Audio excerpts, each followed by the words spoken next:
When I call your name, please step forward. On the last episode of Launchpad, competitors pitched their ideas to a panel of automotive industry icons in a lightning round. Their chance to move on in the competition would ride on the 60 seconds they got to describe their product. Super excited for you to go to the next round. Thank you. Congratulations. Congratulations. Welcome to the 2021 SEMA Launchpad. From over 200 entries, 15 automotive-inspired entrepreneurs were hand-selected and brought to the city of Las Vegas to battle head-to-head for a once-in-a-lifetime opportunity to win $100,000 in cash and prizes and attend the SEMA Show. On this episode of Launchpad, it's showtime.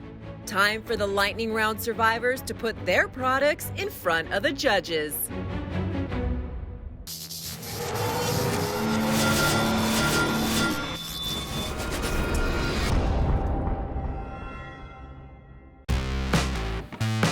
Five competitors are gone. Each of the remaining 10 now has another chance to impress the judges, this time with the ability to demonstrate the products that got them here. Myles Kovacs, co-founder of Dub Magazine and TIS Wheels. Hare, founder of Addictive Desert Designs. Alex Parker, owner and CMO of Redline Detection. And legendary designer and customizer, Chip Foose. Anxious on how we're going to narrow that down to the next 5, but I feel good about the 10 that we picked. I have to say, I mean, I feel like it was really a sad moment saying goodbye to, the competitors that we had to let go. It was a bummer. I really felt for them. But now that we're on to the next stage, I'm really excited because this is the time we get to really see the product and really get into the details about the potential and how they're going to make this happen. I'm anxious to actually see the products because we've just been making these decisions based on photographs and a little video that we saw. They came out and gave us their words, but now we're going to actually see what these products are. And who knows if we made the right or wrong decision just based on the information we had, but that's the decision that we made, and we have to go forward from here. The SEMA Launchpad still, the top, 10, the last 5 guys that actually didn't make it. This is a huge accomplishment for them. SEMA is a huge organization, and this is a great platform for them to really launch their products. So there's no losers here. Everybody's a winner. My concern is when somebody comes in here, do they have a product? Do they have a business? Or do they have a prototype and a dream? For me, Launchpad needs to be a product and a business. You guys look too relaxed. Come on. Double elimination. Congratulations to everyone who is still standing. This has been a tough competition, but it's about to get a little harder. Round 2 is where you show us and demonstrate how your product works. You've got 2 minutes to demonstrate how it works with whatever you can carry in. Then we're going to ask you a few questions just to make sure that you guys have done your homework. Is everybody ready? Oh, yeah. Then let's get started.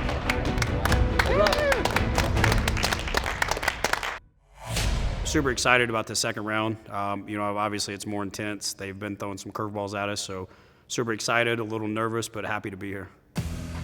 We're not just doing giveaways to whomever that just wants to follow us on social media. We're doing giveaways to mechanics. We're representing the mechanic industry. We're letting them know we're part of them. We are them. I'm a mechanic. And we want to know that the representation's there, and we want to continue representing the mechanic industry. At our booth during the SEMA trade show, it's all about connecting with the customer. We meet so many people after SEMA. They're like, oh yeah, I met you at SEMA. I want to place an order. We've actually had active duty military come back after SEMA and buy huge amounts of our Toolbox organizers. We have 40 trademarks. We have 7 patents that are pending or cleared. The growth is just from 2 years ago to where we are now as a 3-year-old business is completely different. The lessons we learned are huge. If you would enlighten me here, if you want to think about all the different types of mechanics, all the way from custom builders, race car developers, off-road, aviation, automotive, diesel, ton of mechanics, all the different types. If it has a motor in it, somebody's maintaining it. Now let's just not think about the US. Let's think about all those mechanics worldwide and all those toolboxes and how unorganized they are. So this is where we come in. We're a simple solution to an age-old problem. How do I organize and account for my tools fast and efficient? This is one of our 16 products. This is the modular vertical wrench organizers. Our product's simple. You have individual pieces. They have male and female ends. You can simply add as many organizers together as you want. That's simple. Each one of them have an orange stripe called the missing tool indicator. If all your wrenches are installed, you don't see any orange. Come back and see an orange stripe, you know you're missing a tool that fast. So this makes accountability fast and simple, which is much needed in the automotive industry. And then on top of that, each organizer has a magnet at the base. These magnets will actually hold the organizers down to the toolbox drawer. You can even slam your drawer, holds everything in place. With this product, we actually have open slots, which are made for size labels. So now not only do I have every tool has a slot, I also have the orange missing tool indicator, the magnets, but now I can also label each slot for the size of the wrench. We currently have 16 products for sale, soon to be 24. We're splitting the product line where we have the professional grade, and we're also going after the DIY market because they're both huge throughout the world. Non-magnetic and no missing tool indicator. It's a modular version for the guy who just has the toolbox in his garage, who maybe sees his toolbox maybe two or three times a month, compared to the guy that needs these extra features. So the stickers and the magnets cause that much more price? Yeah, of course. So it's not just magnets. Each one of our organizers also have a steel plate in them. So each magnet's a 7-pound pull. So each one of these has a 7-pound magnet and a steel plate in each one. What tools do you not organize right now? So power tools. So the beauty of our product is we don't care what kind of toolbox you have. We don't care brand of toolbox. We don't care how you turn wrenches. These are doubles, some singles, and so on and so on. You just pull them apart. These ones have been demoed all day long. So our product doesn't care what type of tools you have, what brand, what you're working on, metric, SAE, doesn't matter. Our product's a universal product. What would you do with the money?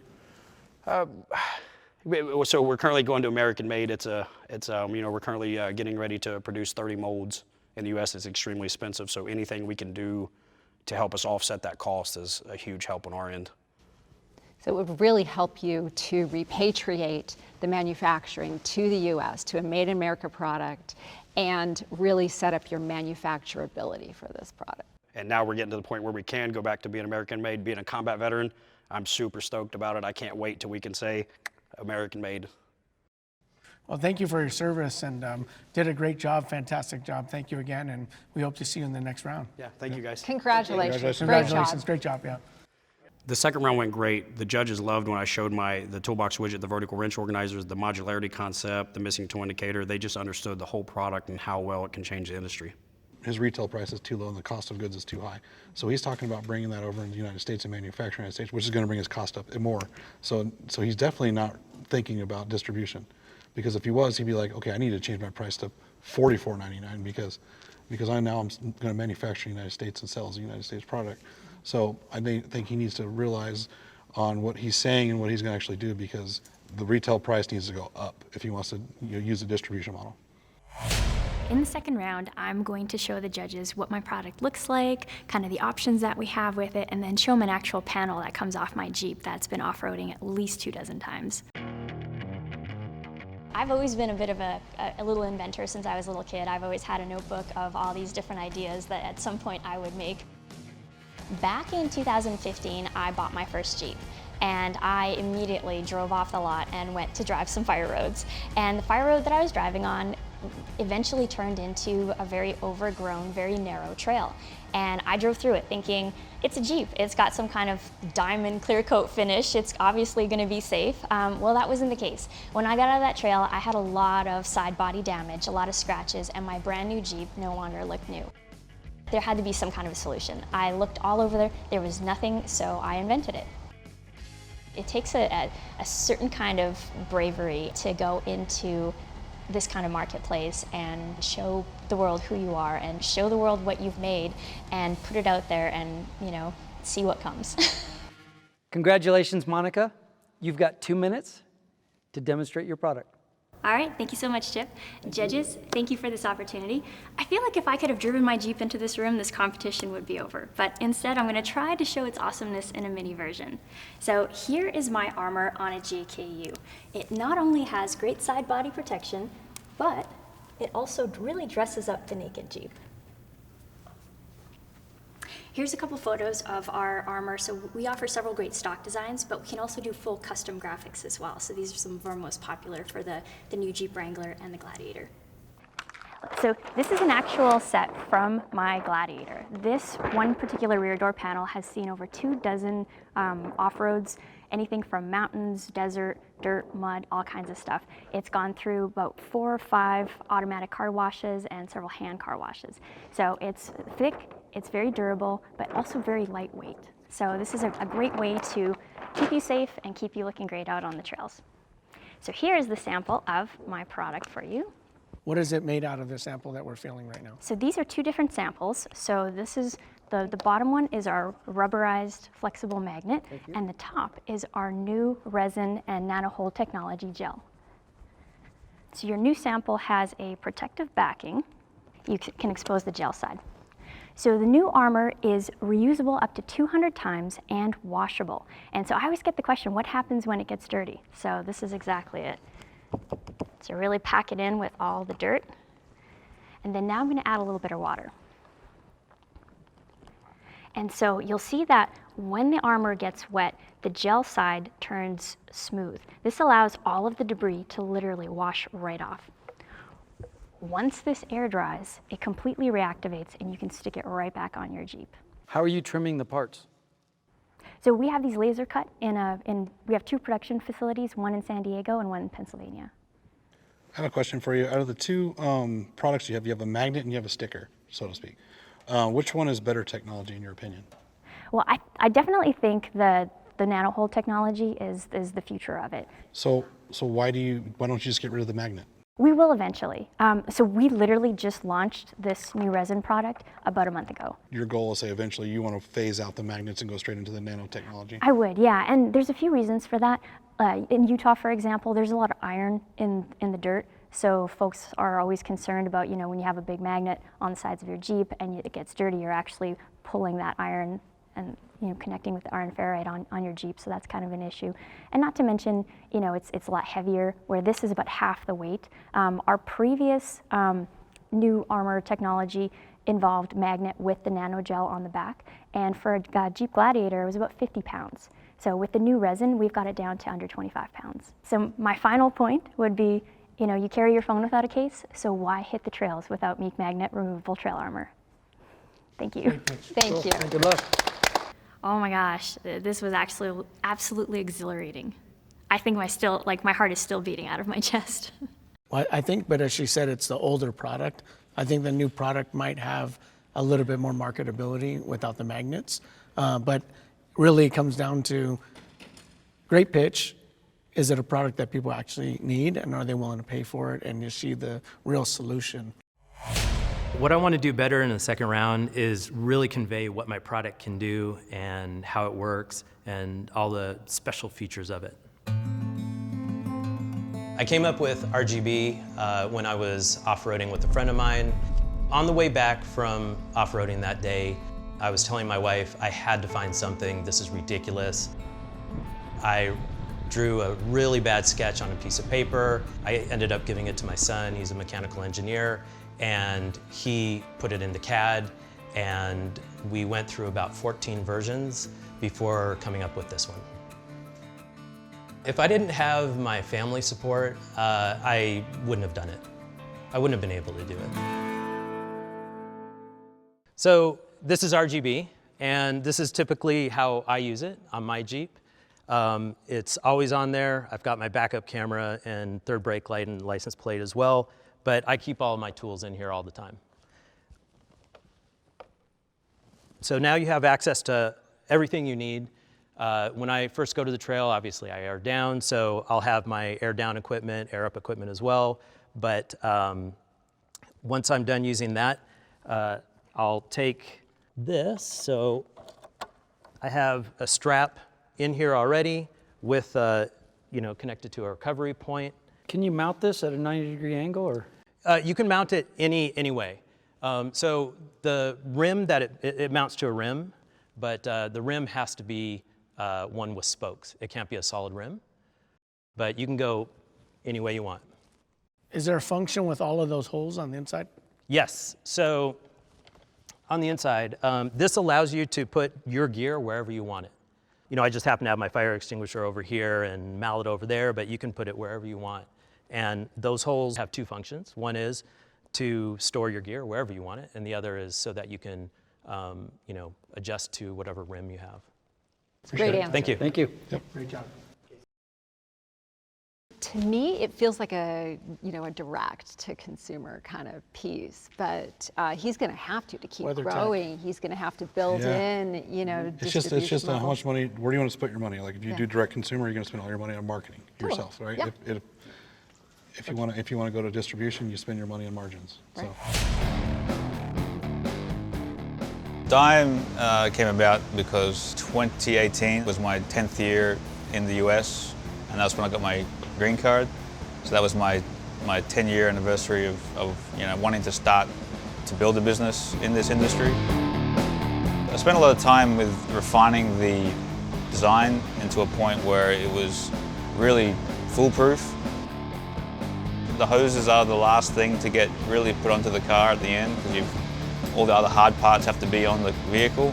It's the thing that holds the vehicle up from getting to the show or getting to the racetrack, getting on the street. So if we can compress the timing needed to finish the car, you have some happy customers. Brilliant, congratulations on making it to round 2 of the competition. Thank you very much, it's an honor. You have 2 minutes to show us what you got. So we created this a toolkit based on the research I did, deconstructing the problem, which turned out to be communication. The users and the vendors don't understand each other. I look at this product as the Rattlesnake Toolkit as a translation tool, so that anyone of any skill set could speak hose. They can pick up this product, put together the size they need, a length of hose, choose the fittings that they think that they need, put them together like this. So this is just to Create a prototype. mock up something so you could send to either you or somebody else so they could actually make it Exactly. for you, right? So- So this is custom hoses. In these kits, you have about the variation to do about 6 or 7 billion different configurations, because the angles of the fittings are different, the angles between the fittings are different. So what you really end up with is very, very rarely would you find an application where you get the same thing 2 times. And no one stocks this hose like in this configuration. Very unlikely, and if you did, you would probably have a hard time finding it. The beauty of the kit is that once you've done it one time, you know, that remains in, you know, Chip Foose's garage on our website. So if you're building the same thing again, you can order a whole kit. So you can do So production runs. if you've made a 67 Mustang, you can just go buy again, the whole kit shows up. Awesome. Thank you for your time. Great you, Myles. presentation. Great logo too. Thank you very Yeah, much, I appreciate great job, it. and we look forward to hopefully seeing you in the next round. I hope so too. Congratulations. Thank you. Congratulations. Thank you guys. Great stuff. I'm more interested in his, for prototyping, than I am having Can make those. having him make the Yeah, hose. definitely a good multi-use for That's why I asked if he's had other hose manufacturers wanting his product for their customers.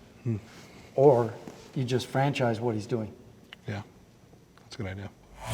When I was kind of young, my dad was in aviation and had a mechanical background. Had some friends that had older brothers that were working on cars, doing mods. One was doing a restaur mod on a Mustang Mach 1.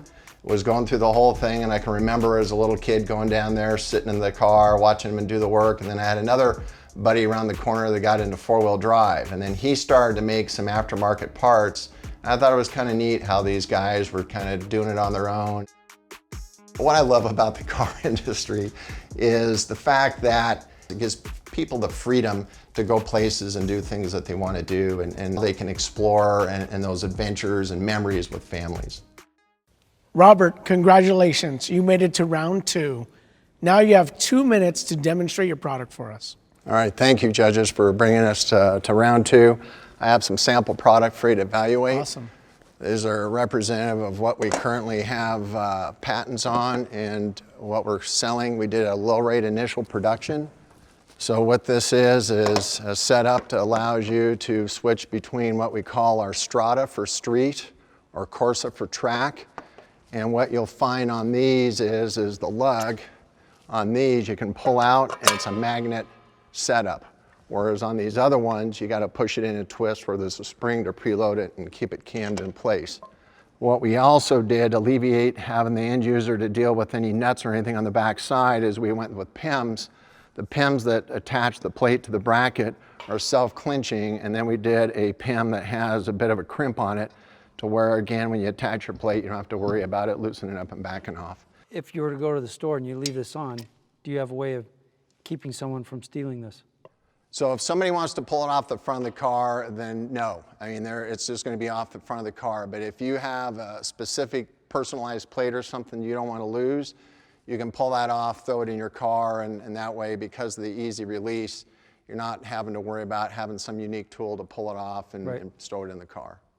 Robert, really impressive. Thank you so much. Congratulations. I may seem a little bit stone-faced on it, but deep down inside, you don't know how much this means. You're not stone-faced at all. We can see it. Not at all. We can see your Congratulations emotions. to you. Congratulations. Thank you for coming. All right. Hope to see you in the next round. All right, thank you. Good constructive feedback, and it left me with some thought that I can leverage going forward.